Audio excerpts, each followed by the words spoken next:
Yes, hello everyone, morning, noon, or night, wherever you may be. And here we are together for our fifth session of Trager movement. And it will be the last anatomically focused session. Today we are interested in the spine. And I just want to remind you of some things I have used and will be using today. First of all, I've got my handy dandy OPTP roller.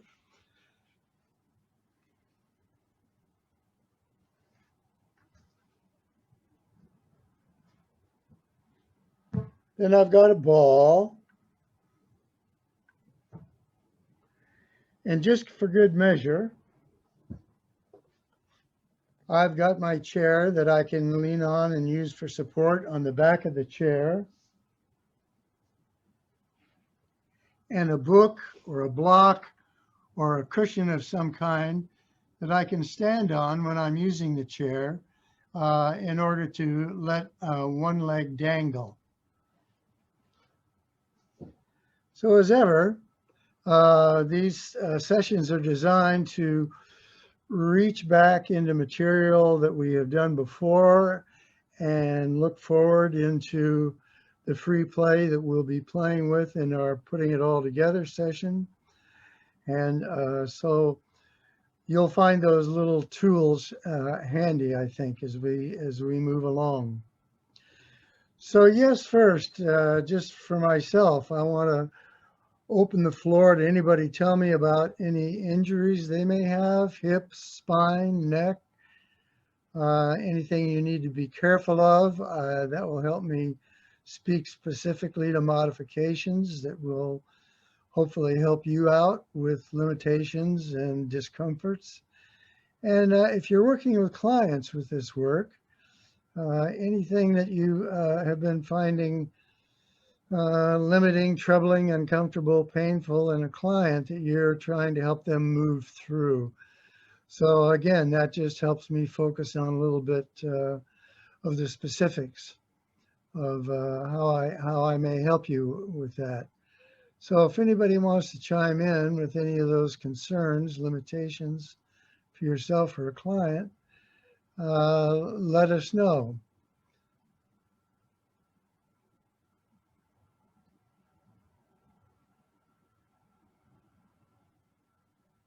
Anything coming through on the chat, Saraswati?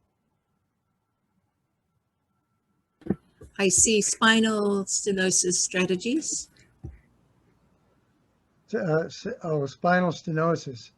Yep. Oh my. Well, that's a rather specific condition, and spinal stenosis, in my understanding, can be one of two things. As two vertebrae stack on top of each other, the upper vertebrae can start to develop little spurs, which are quite sharp as they grow down in towards the lower vertebrae. And then another issue with spinal stenosis is that in that disc gap and in that gap where the spinal nerves come out, there can be a buildup of bone in that nerve canal as it exits the spinal cord and put that little bump of bone pressure on the nerve. So we're dealing there with slight bone deformations that may result in not slight discomfort and pain and limited movement. So we're not going to change the bones overnight. And indeed, if that's severe, surgery may actually be recommended to shave down those bone spurs, both the sharp ones descending from the upper vertebrae and that bone build up in the nerve canal that's pressing on the nerve. So we just have to treat those conditions gingerly and not expect 100% change and recovery, but to begin to loosen the deep spinal cord, deep spinal musculature that has seized up around those areas in order to protect them. Now that muscular protection may well be important, but it can get so overamped that the pressure of the squeeze of the muscles is actually exacerbating that stenosis and putting increased pressure on things from the grouping of the synergistic muscular contraction around that. Does that address your question satisfactorily?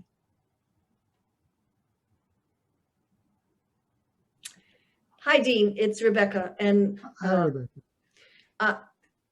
I see, as you know, I see elders and Right. and also people, paraplegics, but spinal stenosis is actually incredibly common. And Yes, if it you were is. to have if you were to have a, you know, what do they call it, a sagittal MRI or something, most of us have some spinal stenosis when we get older. It just happens to be what happens. Most of it, in just the as lumbar most of us. spine. So my question has more to, and I do completely agree with what you said about the musculature seizing up. The issue for most of my spinal stenosis pain, and it's extremely variable, is pain, either radiating pain in the legs or pain in the thoracic, in the ribs, or across the sacrum. And, Sure. you know, it just anything that you might have that was new. And then I get variable reports from MDs, which I question with my spinal stenosis patients, where they say, well, don't twist. But anatomically, my understanding of the spine is when you don't twist, things get worse. That's Because right. you're That's right. holding so much. And of course, So, there are very few movements of our body that right. will not involve in one way or another spinal twist.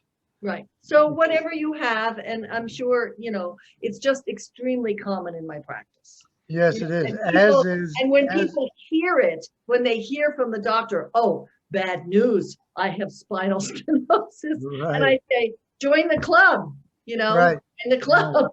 Don't we all? It's almost like a fib or something, you know, 80% of people over the age of 70 or even 50 have some spinal stenosis. So whatever you have to address it is what's. Thank you. Well, first of all, it's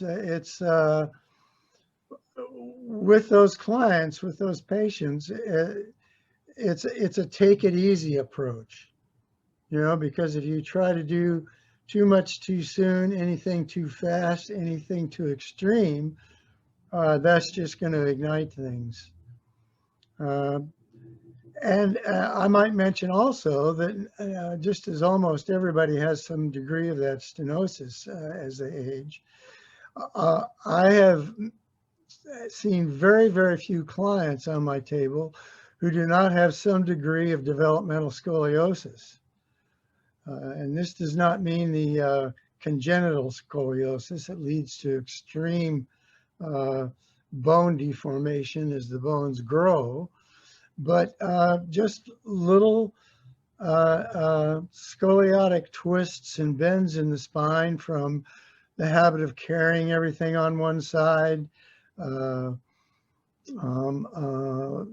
compensation patterns that may have developed through the course of healing any sort of injury from the feet to the fingertips.